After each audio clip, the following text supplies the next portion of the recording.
You ask Tiger to solve. This deals with linear equations with one unknown.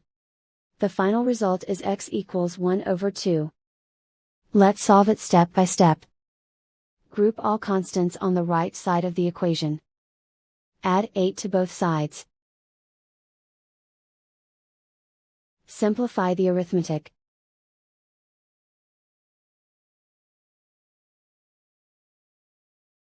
Isolate the x.